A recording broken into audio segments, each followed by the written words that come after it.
Rickson Gracie is an enigma when it comes to MMA legends. An MMA pioneer, no doubt. You can look at his record and say he's undefeated in pro fights. That he is. But the fruit begins to smell once you peel away the skin. Rickson protected his pro record by using extreme vetting of his opponents, often deeming certain challengers as too weak or not worthy. In the case of Sakuraba, he said that Sakuraba lacked the warrior spirit. But most often, he would flat out ignore challenges, such as open challenges from Marco Huas and Boss Rutten. This has to make you wonder, was Rickson Gracie as much of a badass as he made himself out to be?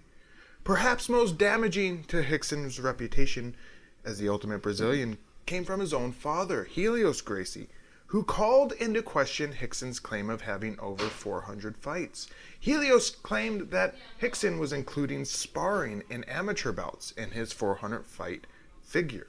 Helios said that if he applied the same rules to himself, he would have over 1 million fights. More Gracie hyperbole for sure, but a poignant statement nonetheless. In any event, the year was 2000, and with a standing challenge from Sakuraba looming over him, Rickson decided to instead sign a match to fight Pancrase legend Masakatsu Funaki, a man with a pro record of 38-10, not too shabby, but one who had stumbled within the prior years, going 5-3-1 since 1998. This fight would take place at C2K Coliseum 2000, a special event promoted in part by Pancrase, and would be held at the Tokyo Dome in Japan. But all was not well leading up to the fight, as it was nearly cancelled after Rickson demanded special rules for strikes allowed, which included no knees or elbows to the head. Pancrase officials relented to Rickson's demands, and on May 26th of 2000, the fight would go down. Tuned in by over 30 million Japanese homes. Unwittingly, this would turn out to be Rickson's last ever pro fight, and it is the subject of today's MMA Oddities.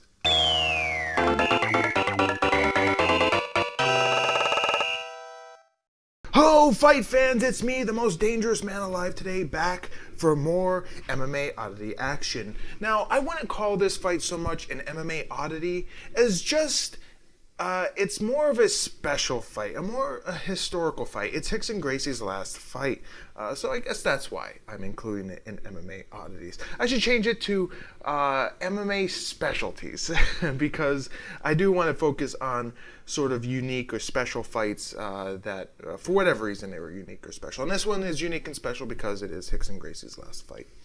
I don't have a whole lot of notes here. Let's just press play and see what happens here. Oh, here we go. I do want to thank the Russians once again for providing me with a copy of C2K Coliseum 2000. And I was able to rip out all the goodies on this fight, so it's, we have 21 minutes here.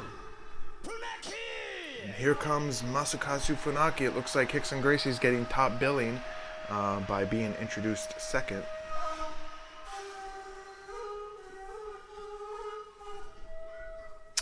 I'm not sure about that stage design there. I'm not, what the, is it supposed to, oh, okay. It's supposed to look like a Coliseum. They got like the Roman arches in the background, the curtains. Is that Funaki there? Oh, no, that is, what is that? Is that the logo of the event? That is, over designed. It doesn't need to be that complicated. Here he comes, Masakatsu Funaki. Is he in a robe? A Japanese samurai robe here. He's got to fix it because it's hard to walk in it. Don't want him tripping now. Don't want him falling down the stairs. Funaki's not looking too bad. He had, he was a dominant force in Pancrase, one of the original co-founders or tri-founders. There's three of them. Him, Suzuki, and Ken Shamrock. And he's got a sword! Oh dear God, that would be awesome if he actually used it in a fight. It just cuts Rickson Gracie in half. Least suspecting it. He hides it in the corner. And when Rickson Gracie starts to beat his ass, he just grabs a sword and just slices him in half. But yeah, Masakatsu Funaki, one of the original founders of Pancrase. He dominated. He was one of the top tier guys. Him, Suzuki. Ken Shamrock kind of fell out of Pancrase in 1996, I would say. Maybe 1995, 1996. I think he had one fight in 96 in Pancrase. After that, he was pretty much done. And then once Boss Rutten left, it was pretty much him and Suzuki were left to rule the roost. But yeah, ruling the roost, Funaki certainly wasn't the past couple years. He'd really fallen down. There's a lot you could say about this fight. Was this a worthy opponent to Rickson Gracie? The Japanese public certainly thought so. I mean, 30 million tuned in to see this. So Masakatsu Funaki was held in high regards by Japanese fight fans. Though, obviously, I don't think he was in the top 5 of fighters that Rickson Gracie should have fought. Or could have fought instead, who would have been better challenges. I think Rickson Gracie, again, smartly picked an opponent that he was comfortable knowing that he would beat. But still, Masakatsu, I'm not taking anything away from Masakatsu Funaki. He's a dangerous fighter. And here comes Gracie. And who does he have on his side? He has Hoyler, some unknown Gracie on his right or left. And I couldn't get a good look who that was behind him. Assuredly another Gracie, unless that's his manager.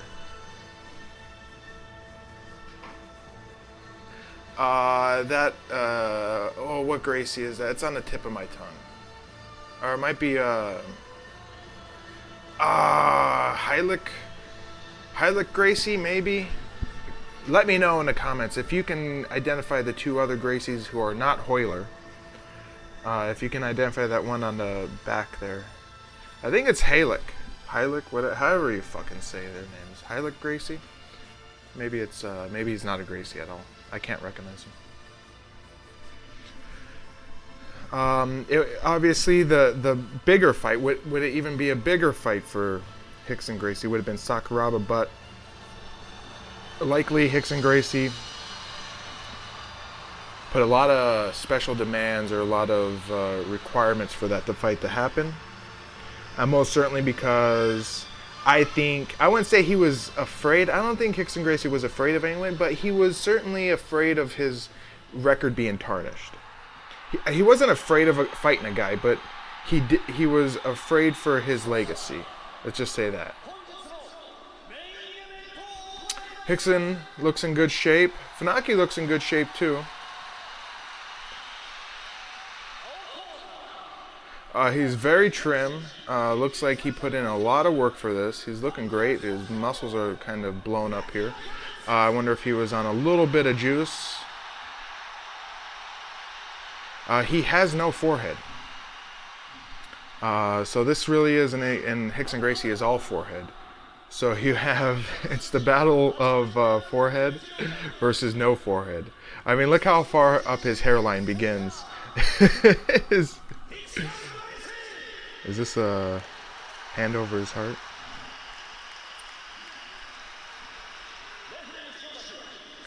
I think, this fight was sort of like, not the fight that should have happened, but still a fight that would have made the Japanese public happy.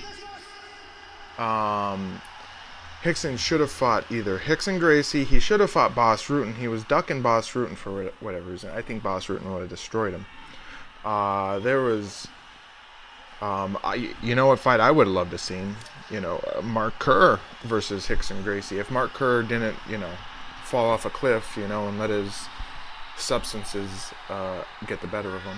Here we go, round 1. The bell rings. Oh, Rickson Gracie with a leg kick and Funaki with an overhand right. Oh, Rickson Gracie pushes in for a takedown and Funaki slugs away. They're clenched against the ropes. Rickson Gracie with the dominant position here. He backs Funaki up into the corner. Both seem to be biding their time. Little punches here from Rickson. Not much to worry about.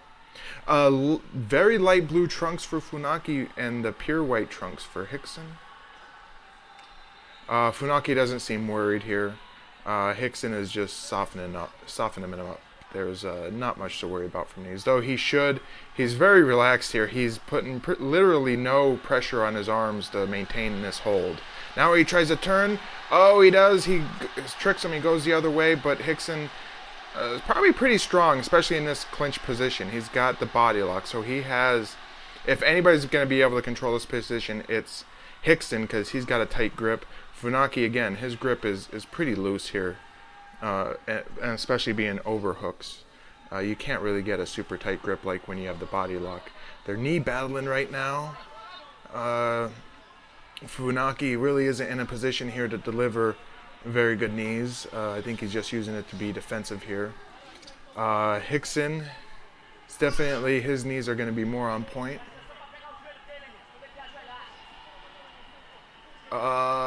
So far it's a stalemate, I would say. Plotting and planning here. Funaki is probably wondering, oh, I thought it was a full body lock for Rickson. It's not. It's over-under body lock. So they both have an over-under body lock. Funaki should be able to turn out of this then. I would say Funaki looks like he should have more muscle and more power, but Rickson Gracie was a master of control. He should definitely power out of this. I would power out now. I would say Rickson is a little ginger on his feet here. Rickson seems like he's defensive, but I don't think he's expecting a bum rush. Now he releases his body lock now. Funaki should have pushed right there as soon as he felt the hand let go. He should have pushed forward. Rickson seems to maybe be trying to back away here. Maybe go for a leg. Yeah, he's going for a leg now. Funaki's gonna try and sprawl here, but he's stuck up against the corner. Though I wouldn't recommend Rickson go for a leg takedown here, because he's not going to be able to move him anywhere. He's going to have to back up and swing, and Funaki at that point could just sort of leap over and possibly take his back, depending on how extreme Rickson Gracie went to go for the leg. Nice head of hair on Funaki. He's got a great head of hair, though he has no forehead, so that sort of diminishes it. But he is a good-looking guy. He's probably the best-looking. Oh, he's holding the ropes, that cheating motherfucker! Get your hand off the ropes! Rickson Gracie, here he goes! Funaki should turn here. He stays up and gets applause. He should really be trying to turn Rickson Gracie and get out of this corner. Yeah, so good on him for staying upright. Rickson, it had been almost 2 years since Rickson last fought. He fought in October. Yeah, October of 1998 was his last fight against Nobuhiko Takada. Not sure what he had been doing. He obviously stayed in shape those 2 years. Meanwhile, Funaki's last fight before this would have been in September of '99. So they both had quite a bit of a layoff, but Rickson Gracie more of a layoff, and Rickson Gracie wasn't very active prior to that. I mean, it had been a year before his fight at Pride 4 against Takada. At Pride 1, he fought Takada. Then it was like 3 years before that, 2 years before that, that he fought Yuki Nakai at the 1995 Valley Tudo Japan tournament against these. Oh, excuse me. I can't edit that out. We're about 7 minutes into the fight here. I don't know. I couldn't tell you what the round structures. I don't know if there's a time limit on the fight here. Nice knee by Funaki there. We've been stuck in the corner this whole fight. I would say on that alone, Masakatsu Funaki is definitely getting too comfortable in the corner. He needs to explode out. He can't let Rickson Gracie dictate the fight here. He's got to move. Nice punch there. Is that 5 minutes down? Yeah, maybe it was 5 minutes. My time is a little off. They had a whole lot of preamble, so. Masakatsu Funaki is not fighting a good fight so far. Rickson Gracie, he is sweating like a motherfucker. I wonder if he had worked hard in the back before this. Masakatsu Funaki is still dry. It doesn't look like he worked up a sweat at all in the back. I mean, he's bone dry. Rickson Gracie's gushing sweat here. This is not a good sign for Funaki. Look at that look. Nice camera angle. Really nice. I like the camera work. Very good. Funaki, I know how this fight turns out, but if I didn't know how this fight turned out, I'd be telling you right now, Funaki's in trouble. Rickson Gracie's dictating the fight. He's bone dry. Funaki's bone dry. There's no urgency on his face at all. Is he plotting? Is he planning? Well, no, you can't plot and plan against Rickson Gracie. He's the master of plotting and planning. Come on, he's a Brazilian Jiu-Jitsu Gracie. I mean, these guys will bait you in until it's their time. But obviously, with Rickson Gracie dominating this position here, Funaki's in trouble. Funaki, like I said, what he should do, he should fight the hands here, break Rickson Gracie's sort of, well, he is fighting the hands. What the fuck? I'm a dummy. Now he should release one hand though and break away the other grasp and push away, get out of that corner, turn Rickson Gracie. Might be easier said than done. I agree. But he can't spend time in this corner like this. Rickson Gracie not really committed to those punches. Rickson Gracie's punches are a pretty good body shot there. His punches, though, are more, I would say, not defensive, but they're more set up. They're more just to keep you thinking. He goes for the leg again, doesn't get much. Nice knee up the middle. Funaki responds with a knee to the thigh. God, this fight is fucking... It's a tense fight. I agree. It's not boring. But, I mean, come on. This is... I don't know if I had the money at the time and I had a pay-per-view or like, you know, a mixed martial arts promotion, I would think twice about getting Rickson Gracie on the card because... Guillotine choke here, not really serious. Rickson's in deep on it. He's not getting choked, and Funaki is not in a position to cinch it up here. Now he's starting to put on a sweat. Oh, he falls on top of Rickson. Wow. Rickson Gracie, I don't know if he tried to pull guard there. 2 slaps. He stands over him, kicks to the leg. Though his kicks, he needs to slow down here. He's just sort of frantically chopping away. He should do a Sakuraba. Slow down and make him count because he's just chipping. These aren't really hurting. Rickson Gracie's legs are not tense. He's just... No, he's doing this. He's doing it wrong. He should... Sakuraba is great at this. You got to make him pay with these kicks. You're wasting energy and you're just slapping his legs. He should tighten his stance up and deliver hard shots to the legs. That would be smart. That was a good one. Rickson is now starting to fight back. That was a good one. See, that's what he should be doing. Yes. Now he should go the inside left leg. Not the outside. Go the inside. There we go.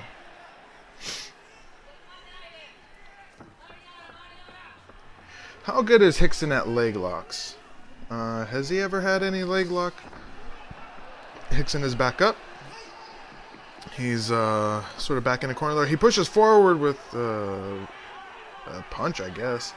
Oh, Funaki just missed there with a shot to his chin. They sort of collide, and Funaki's on the bottom. Here we go. Rickson Gracie inside control. Is it about time we go home? Oh, he gets the mount. This is terrible.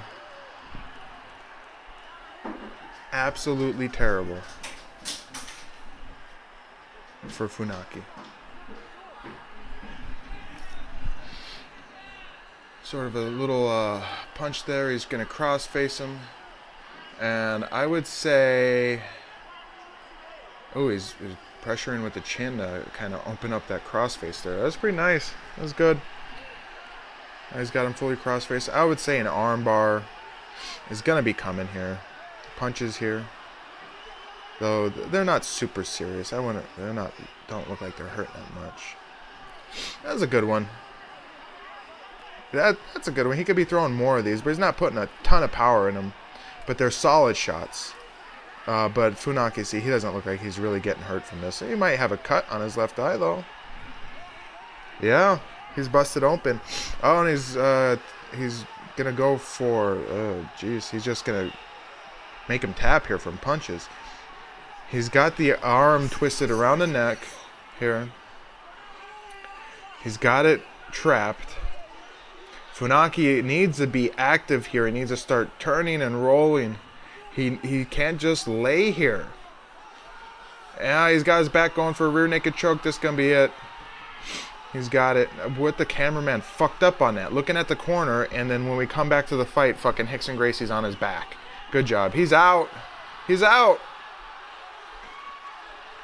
That's it. He's dead. That's like the dead man's face. Wow. And he kicks him off, and now Funaki. Now they're celebrating like he just fucking, beat the best fighter in the world. Is that Rey Mysterio? Circa his, what was the nasty animals, the dirty animals staple he was in WCW? When he didn't have the mask on and he was wearing the overalls. Filthy Animals, was that what they were called? There was something like that. Him and Conan, and wasn't Disco Inferno in there too? Disco Inferno. Alright, that was a fight. The legacy of Rickson Gracie will be cemented with that, as that is his last ever fight. Though he should have fought Sakuraba for his last fight. Boss Rutten, come on, that would have been a fight. This was sort of like the consolation fight. Not the fight you wanted, especially if you're a Japanese fan, but it's the fight you'll take. Funaki, I don't think, was any ever threat for Rickson Gracie. He didn't have a whole lot of momentum going his way. He was kind of falling off as a fighter. In fact, Masakatsu Funaki would only have 4 more fights. But he wouldn't fight again until 2007. So he'd have over, December of 2007, he'd have over a 7-year layoff. He would come back at K1 Premium 2007 Dynamite to fight Kazushi Sakuraba. This was after Pride had folded and was purchased by the UFC. A couple months after that, he would fight at Dream 2. Dream, which was the reincarnation of Pride that only lasted a couple years. Dream 2, he would fight Kiyoshi Tamura. And then, that was in April 29th of 2008, by the way. Then in September of 2008, he would fight Ikohisa the Punk Minowa at Dream 6. And the final fight of Masakatsu Funaki's career came at Ring/The Outsider Volk Han retirement match in December of 2012, where he would fight Volk Han, and it would be declared a draw. There goes Masakatsu Funaki. He failed the Japanese. He could not defeat Rickson Gracie. Rickson Gracie, I'm undecided on if... Okay, Rickson Gracie is a legend. I mean, no doubt Rickson Gracie is a legend, but how high in terms of MMA rankings would you put? He got 1 million yen for this fight? Nice. How high would you put Rickson Gracie on the list of MMA legends? Would he be, and that's it for our fight, would he be in the top 10, the top 20? I don't know if I would put him in the top 20. I don't even know if I'd put him in the top 30. I think Royce Gracie would be ranked much higher than him. I'm not shitting on Rickson Gracie. I'm shitting on him a little bit. If you're a Brazilian, don't get fucking defensive. I mean, come on. We can agree here that Rickson Gracie isn't the best Gracie. You look at his record, he's undefeated. Yeah, but who did he fucking beat? I mean, who did he beat in his pro MMA record? No, he beat Funaki. That was it. That was his most marquee fight. And maybe Yuki Nakai. But other than that, he beat Takada twice. He beat a bunch of fucking nobodies in Valley Tudo, Japan, 1994. He really didn't fight anybody spectacular. He didn't fight anybody. He didn't fight a top 10 fighter in his whole career. I'll say that for sure. He did not fight a top 10 fighter. Funaki, I would not, at the time, I would not have considered Funaki in the top 10 of professional MMA fighters. So I'm undecided where I would put Rickson Gracie. He's a legend for sure, but he's not like the best of all time.